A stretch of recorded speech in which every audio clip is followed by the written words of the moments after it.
ঠিক তেমনই একটা কমেন্টস আমার কোনো এক আপু অর্থাৎ কোনো এক শুভাকাঙ্ক্ষী করেছেন। জনি ছোট করার জন্য বলছি, প্লিজ আপু ওষুধটা দিন।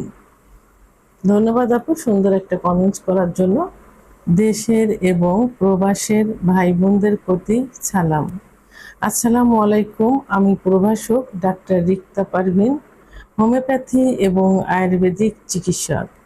চেম্বার সেবা হোমিও কমপ্লেক্স অ্যান্ড সেবা ডিজিটাল ল্যাব, উপজেলা মডেল মসজিদের পূর্ব পাশে, শিমুলিয়া, মাগুরা। আজকে এমন একটা কমেন্টসের অ্যান্সার করব যে কমেন্টসটা প্রায় প্রত্যেকটা মহিলাই করে থাকে এবং অনেক স্বামীও কমেন্টসটা করে থাকে।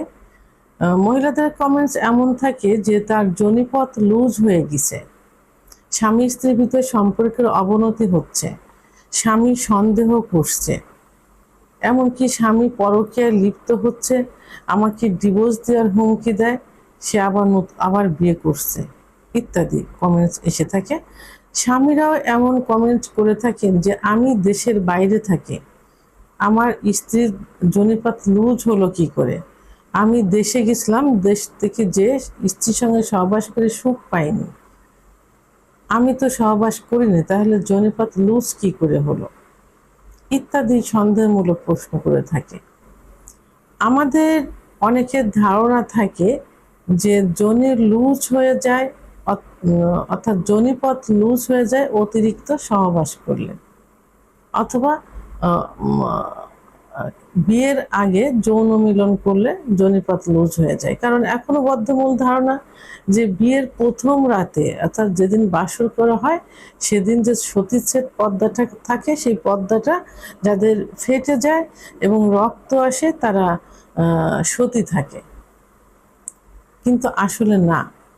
কারণ যদি একটু বয়স করে বিয়ে হয়, 18, 19, 20 বছরের পরে যে বিয়ে হয়, তাহলে কি সেই পর্দাটা কি একই রকম থাকবে?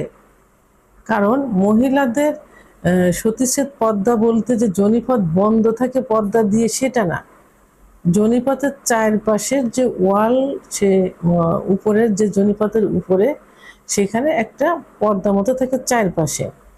সেটা দেখা যায় যে যেসব মেয়েদের অল্প বয়সে বিয়ে হয়, অর্থাৎ মাসিক যৌবন শুরু হওয়ার পরে 15-16 বছর বয়সের মধ্যে বিয়ে হয়, তাদের ওইটা একটু টাইট থাকে।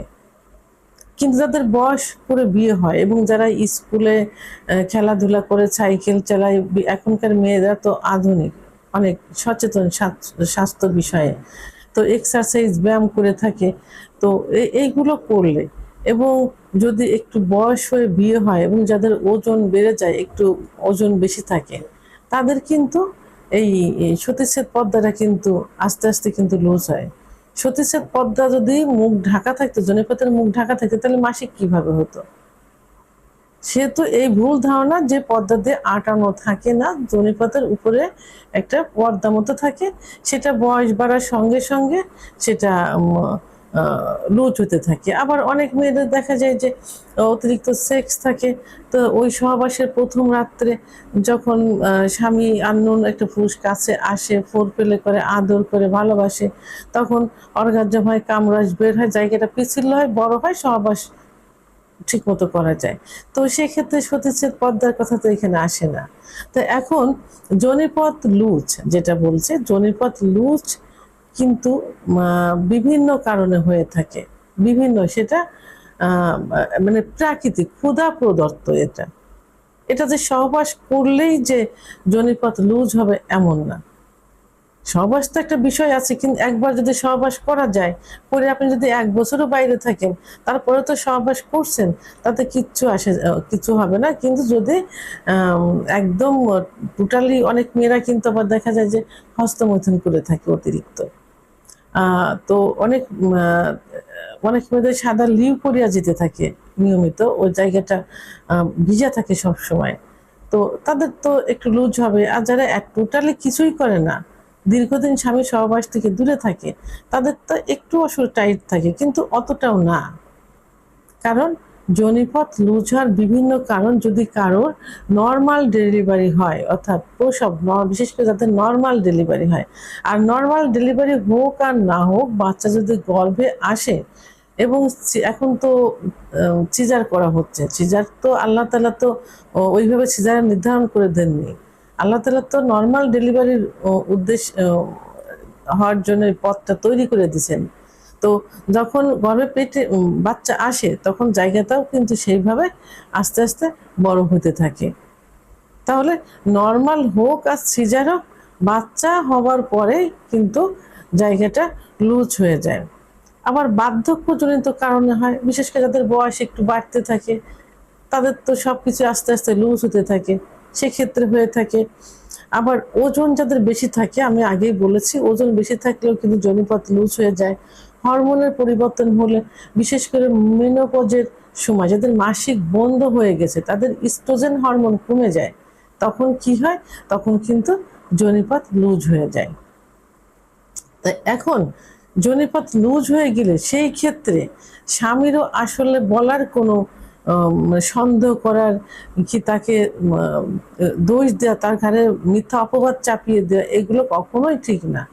আর বোনদের উদ্দেশ্যে বলছি যে যোনিপথ প্রাকৃতিকভাবেই এটা তৈরি এবং প্রাকৃতিকভাবেই এটা লুজ হবে। তো সেই ক্ষেত্রে কিছু কিছু কারণ আছে, সেই কারণগুলো যদি নির্ণয় করে চিকিৎসা নেওয়া যায়, তাহলে কিছুটা টাইট হবে। যেমন যদি যাদের সাদা লিউকোরিয়া নিয়মিত যাচ্ছে, সাদা লিউকোরিয়াটা বন্ধ করার জন্য ওষুধ খেতে হবে। এবং যাদের ইস্ট্রোজেন হরমোন কমে যাওয়ার জন্য এটা হচ্ছে, তাদের সেইভাবে ইস্ট্রোজেন হরমোন বাড়ানোর চিকিৎসা নিতে হবে। বিশেষ করে কেগেল এক্সারসাইজ করতে হবে। কেগেল এক্সারসাইজ আপনার ইউটিউব চ্যানেল সার্চ দিলেই দেখা যাবে যে কেগেল এক্সারসাইজ কিভাবে করতে হয়, সেভাবে একটু কেগেল এক্সারসাইজ করবেন। আর আরেকটা এক্সারসাইজ করবেন, সেটা হলো যদি আপনার প্রস্রাব চাপে অথবা টয়লেটের বেগ আসছে, আপনি ওয়াশরুমে যাইতে পারছেন না, তখন যেভাবে একটু চেপে ধরে, এভাবে আপনি কর্মস্থলে থাকেন, অফিসে থাকেন, বসে থাকেন, যখন যখন কোনো প্রস্রাব টয়লেটে যান, তখন ওই 10 সেকেন্ড মতো একবার চেপে ধরবেন, আবার ছেড়ে দেবেন। মানে প্রস্রাবটা চেপে ধরলেন, টয়লেটটা চেপে ধরলেন, আবার ছেড়ে দিলেন। এভাবে কিছু সময়, দিনে 3-4 বার, যদি আপনার চেয়ারে বসে এটা করতে পারেন, অফিসে আছেন, কোনো কাজে আছেন, তো তখন আপনার এইভাবে চেপে ধরবেন, আবার ছেড়ে দেবেন। মানে প্রস্রাব চেপে ধরলে যেভাবে ধরে, টয়লেট চেপে ধরলে যেভাবে ধরে, ঠিক এইভাবে এই এক্সারসাইজটা করবেন। আর এখন অনেকে দেখা যায় যে সার্জারি করে থাকে, তো সেটা তো ভিন্ন একটা পথ। তবে সবচেয়ে গুরুত্বপূর্ণ, সব থেকে যেটা রেজাল্ট ভালো আসবে, সেটা হলো আপনারা একজন অভিজ্ঞ সম্পন্ন রেজিস্ট্রাকৃত হোমিওপ্যাথি আয়ুর্বেদিক ডাক্তারের শরণাপন্ন হবেন। কারণ কিছু হোমিওপ্যাথি, কিছু আয়ুর্বেদিক মেডিসিন আছে, যে মেডিসিনগুলো খাইলে এবং ব্যবহার করলে অনেকটাই কিন্তু ওটা সংকুচিত হয়ে যাবে।